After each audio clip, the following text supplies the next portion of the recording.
आगामी लोकसभा चुनाव को लेकर कांग्रेस पार्टी के द्वारा बिहार के सभी जिले में कार्यकर्ता सम्मेलन सह पदयात्रा की होगी शुरुआत। बताते चले कि लोकसभा चुनाव को लेकर तैयारी प्रारंभ हो चुकी है। कांग्रेस ने अपनी रूपरेखा तैयार कर चुकी है। कांग्रेस के प्रदेश अध्यक्ष अखिलेश कुमार सिंह के नेतृत्व में जिलावार सम्मेलन सह पदयात्रा निकाली जाएगी। ये बातें बिहार सरकार के पूर्व मंत्री कृपानाथ पाठक ने प्रेस कॉन्फ्रेंस में कहा। देखिए क्या कह रहे हैं कृपानाथ पाठक इस वीडियो में। हम इसलिए आप लोगों से मुलाकात चाहा है कि हमारे पार्टी ने, कांग्रेस पार्टी ने अखिलेश प्रसाद सिंह जी के नेतृत्व में सारे बिहार में सभी जिलों में सम्मेलन और पदयात्रा करने की बातें हो रही है। लगभग आरा से हम लोगों ने शुरू किया है और हम भी उसमें थे और हजारों लोग साथ चल रहे थे, आम जनता। और हम समझते हैं कि उस आधार पर में आरा के बाद में हम लोग आपको बहुत सारी जिला में हम लोग घूमे हैं, करीब 10 जिला में घूमे, लेकिन लोगों का रिस्पांस बहुत था।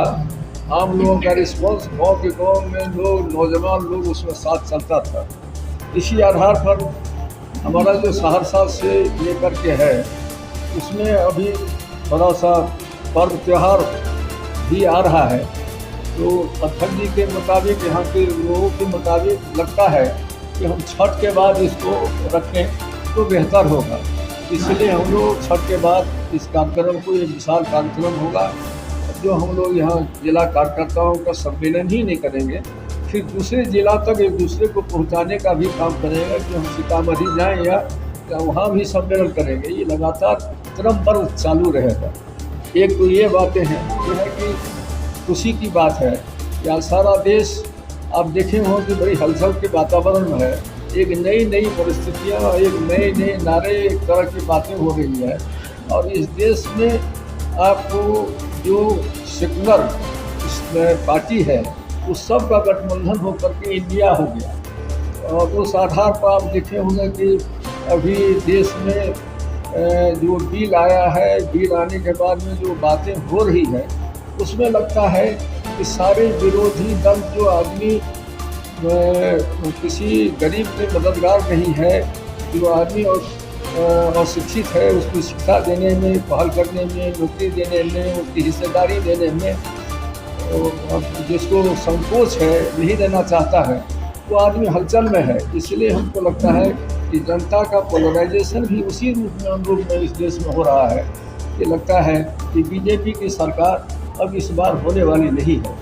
और राहुल गांधी ने जिस तरह से सारे देश के पैमाने पर में, और जब जहाँ चुनाव होने वाला है वहाँ आप देखे होंगे 5 राज्यों में चुनाव होने की घोषणा हो गई। और आप जानते हैं कि सबसे इम्पोर्टेंट छत्तीसगढ़ हो या मध्य प्रदेश हो या राजस्थान हो या वो मेरे ये जो हिमालयन रेंज में जो है एक स्टेट उसका हो, 5 राज्यों में हो रहा है। मेरे हम लोग के आकलन के मुताबिक हम लोग 5 राज्यों में कांग्रेस का झंडा फहराने वाला है। वैसे सर्वे ने दिया है कि एक में कंटेस्ट है और शेष 4 में कांग्रेस पार्टी ओवर में लीड से जीत रहा है। तो ऐसी दशा में ये शुरुआती दौर है जहां आप देखे होंगे कि यह पहली घटना है कि आपको जो देश के प्रधानमंत्री है एक प्रांत में 7-7 बार अभी तक वो चला गया। वो राजस्थान हो या मध्य प्रदेश हो या छत्तीसगढ़ हो, इसमें उतना ही नहीं किए बल्कि अपने कैबिनेट के मिनिस्टर को, वहाँ पर जो एमएलए काम करता था, जो स्टेट में मंत्री था, उनके जगह पर उनको हटा करके उनको टिकट देने की बातें की। उसी दिन चर्चा यह तय फैसला हो गया कि बीजेपी हारने वाली है। ये बड़ा हलचल है, बेचैन है कि उस दिन से दिखाई पड़ रहा है। इसीलिए यह भी आपको बताने के लिए कि कांग्रेस पार्टी एक माध्यम से, सबको मालूम है जिस तरह से हम लोगों के चुनाव में हमारे लोगों का और हमारे जो पहल है हमारे नेतृत्व का, उसको लोगों ने सराहा है और स्वीकारा है। और राहुल गांधी को ये उनके आदर्शों को, उनकी बातों को लोगों ने स्वीकारा है। इसीलिए हम लोगों के साथ सभी लोग आ गए हैं और हमारी जीत होगी। इसलिए अंत में ये बात कहना चाहते हैं कि आप देखे होंगे कि महंगाई है, बेरोजगारी है, कभी भी आज भी उस पर चिंतन नहीं है। और न बेरोजगारी की बात करता है, न महंगाई की बात करता है, कम करने की बात न कुछ कहता है। सिर्फ कहता है कि मंदिर फला दिन उसका हम लोग उद्घाटन करेंगे, और इसी मंदिर के नाम पर लोगों को भटकाने की कोशिश इंडिया में लोग चल रहा है। मैं समझता हूँ अब कोई भी आदमी इस देश में ऐसा नहीं है जो धर्म के नाम पर, मंदिर के नाम पर या मस्जिद के नाम पर या किसी जात और अवजात के नाम पर में गफलत में नहीं आने वाला है। और लोगों ने ये समझ लिया है कि ये सरकार 10 वर्ष के लगभग इसको अवसर मिला।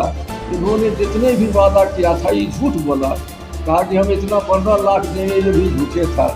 लोगों को नौकरी 2 करोड़ देंगे, ये भी झूठ निकला।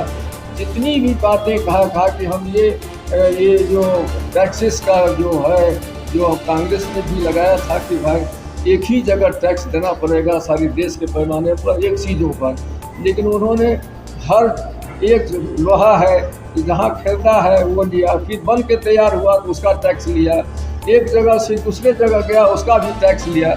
इसलिए दाम की बढ़ोतरी हो गई और 28% तक उसकी तसील हो गई।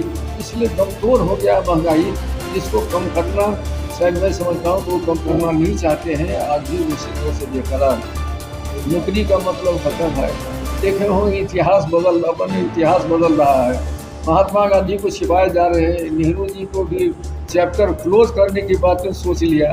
इतना संसार में आज तक यह पहली सरकार है जो इतिहास रचने वाला आदमी, हिंदुस्तान को आज़ाद करने वाला, जिस पार्टी ने सारे हजारों हजार नर नारी तिरंगा झंडा लेके देश की आज़ादी के लिए कुर्बान हो गया, वह कांग्रेस पार्टी था, तिरंगा झंडा था। उसके इतिहास को कोई आदमी ख़त्म करने के लिए कोशिश कर रहा है, ये इंडिया बर्दाश्त नहीं करेगा। मुझे लगता है आने वाला चुनाव में कांग्रेस अपने जो हम लोग की इंडिया है, जो जिस पार्टी में है उसकी सरकार बनेगी, इसमें कोई संदेह नहीं है।